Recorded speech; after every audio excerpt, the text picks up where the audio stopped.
Bonjour, nous allons aujourd'hui vous parler d'une entreprise ayant connu diverses controverses ces dernières années. HelloFresh est bien connu de tous, mais peut-on en dire autant de son fonctionnement? Décortiquons tout cela ensemble. HelloFresh est une entreprise d'origine allemande qui se spécialise dans la livraison de kits repas. Fondée en 2011, c'est seulement en 2016 que Jan Brooks fonde la division canadienne de HelloFresh. Comment ça fonctionne? Chaque semaine, vous choisissez vos recettes, et vous recevez une box contenant tous les ingrédients frais et prédosés, ainsi qu'une fiche recette détaillée. Vous pouvez ainsi cuisiner facilement chez vous, sans avoir à faire les courses. Face à l'urgence climatique et aux attentes croissantes des consommateurs, les entreprises sont de plus en plus nombreuses à revendiquer des engagements environnementaux et sociaux. Cette tendance s'inscrit dans le cadre de la responsabilité sociale des entreprises, un concept selon lequel les entreprises intègrent des préoccupations sociales, environnementales et économiques dans leurs activités. Toutefois, certaines pratiques soulèvent des interrogations. S'agit-il d'un engagement sincère ou simplement d'un outil marketing, connu sous le nom de greenwashing? L'exemple de HelloFresh, entreprise de livraison de repas à domicile, illustre bien cette tension entre discours vertueux et réalité des pratiques. Dans quelle mesure la démarche RSE de HelloFresh peut-elle être considérée comme sincère, et dans quelle mesure relève-t-elle d'une stratégie de greenwashing?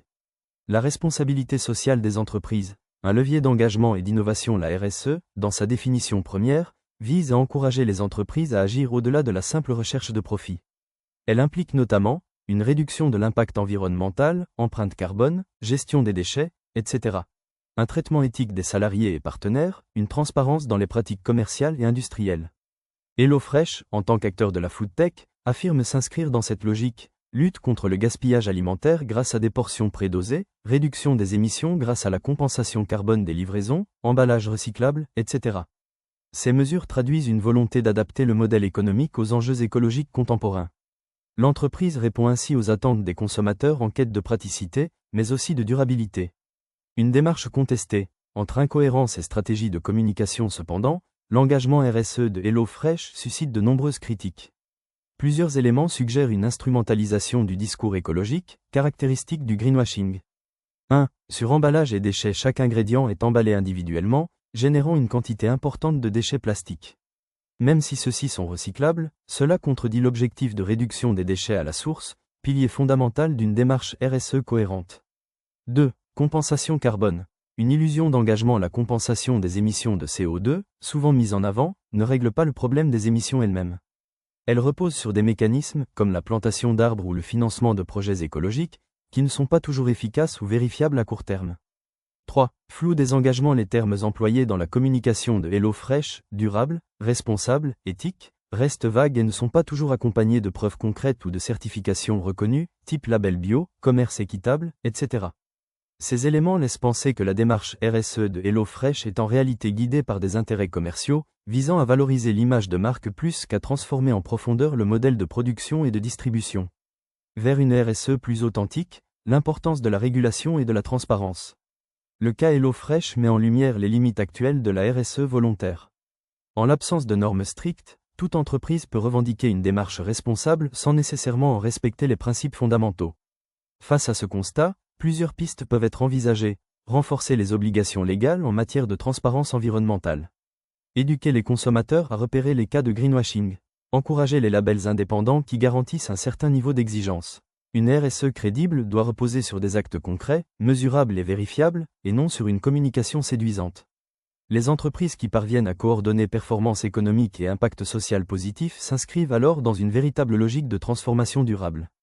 HelloFresh a été accusé de greenwashing, une pratique consistant à donner une image écologique trompeuse, notamment en ce qui concerne ses initiatives de compensation des émissions de carbone. En octobre 2023, un tribunal berlinois a interdit à HelloFresh de se qualifier de « climatiquement neutre », estimant que l'entreprise n'avait pas fourni de preuves suffisantes concernant l'efficacité des crédits carbone achetés, notamment ceux provenant du projet de protection forestière Kasigo Corridor au Kenya. La Cour a jugé que les entreprises doivent démontrer de manière transparente que leurs compensations ont l'impact environnemental promis. En conséquence, HelloFresh a cessé de faire de telles affirmations et envisage de réorienter ses investissements vers des projets de conservation et de protection de l'environnement. Ces pratiques de compensation sont jugées insuffisantes, car des critiques ont émergé concernant les méthodes de compensation de HelloFresh, qui reposent principalement sur l'achat de crédits carbone sans vérification indépendante de leur efficacité réelle. Ces efforts ne compensent pas adéquatement les émissions générées par les activités de l'entreprise, notamment la production de repas à forte empreinte carbone, l'utilisation d'emballages plastiques et la dépendance à des sources d'énergie non renouvelables. En réponse à ces critiques, HelloFresh a annoncé son intention de collaborer avec l'initiative Science Based Targets pour établir des objectifs de réduction des émissions fondés sur la science, conformément aux objectifs de l'accord de Paris. L'entreprise s'engage également à améliorer l'efficacité énergétique de ses opérations et à augmenter la part d'énergie renouvelable utilisée dans ses centres de distribution et bureaux. Bien que HelloFresh ait pris des mesures pour réduire son empreinte carbone, les accusations de greenwashing soulignent la nécessité pour l'entreprise de fournir des preuves plus solides et transparentes concernant l'efficacité de ses initiatives écologiques. HelloFresh a été impliqué dans une controverse majeure concernant la collecte et l'utilisation des données de ses utilisateurs, notamment en ce qui a trait à l'envoi massif de messages marketing non sollicités. En janvier 2024, l'Information Commissioner's Office, ICO, l'autorité britannique de protection des données, a infligé à HelloFresh une amende de 140 000 livres à la suite d'une enquête menée en 2022. L'enquête a révélé que l'entreprise avait envoyé environ 79 millions d'emails et 1 million de SMS promotionnels sur une période de 7 mois, sans obtenir le consentement explicite des destinataires. Les messages étaient envoyés sur la base d'une déclaration d'opt-in qui ne mentionnait pas spécifiquement l'envoi de marketing par SMS, et l'option d'opt-in par email était incluse dans une déclaration de confirmation d'âge, ce qui pourrait avoir incité de manière injuste les clients à accepter. De plus, les clients n'étaient pas informés que leurs données seraient utilisées à des fins de marketing jusqu'à 24 mois après l'annulation de leur abonnement. Suite à cette amende, HelloFresh a déclaré avoir pris des mesures pour améliorer ses pratiques en matière de marketing par SMS et par email. L'entreprise a affirmé avoir mis à jour ses politiques pour garantir une meilleure transparence et un respect accru des préférences des clients en matière de communication. HelloFresh a été impliqué dans une controverse concernant l'exploitation de singes dans la production de lait de coco en Thaïlande. Des enquêtes menées par PETA Asie ont révélé que des singes étaient enchaînés, battus et forcés de cueillir des noix de coco pour l'industrie thaïlandaise.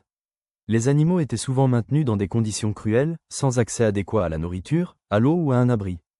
Face à ces révélations, HelloFresh a annoncé en mars 2023 qu'elle cesserait de s'approvisionner en lait de coco en provenance de Thaïlande. La société a déclaré ne tolérer aucune forme de maltraitance animale dans sa chaîne d'approvisionnement et a pris cette décision par précaution, en l'absence de garanties suffisantes concernant les pratiques des producteurs thaïlandais. Cette décision a été saluée par les défenseurs des droits des animaux, qui ont souligné l'importance de soutenir des pratiques de production respectueuses des animaux et de s'assurer que les produits alimentaires ne sont pas associés à des abus envers les animaux.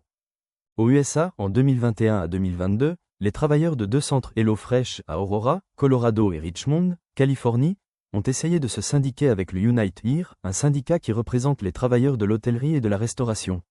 Les employés dénonçaient des conditions de travail difficiles, températures extrêmes, horaires pénibles, pression constante, blessures fréquentes, etc.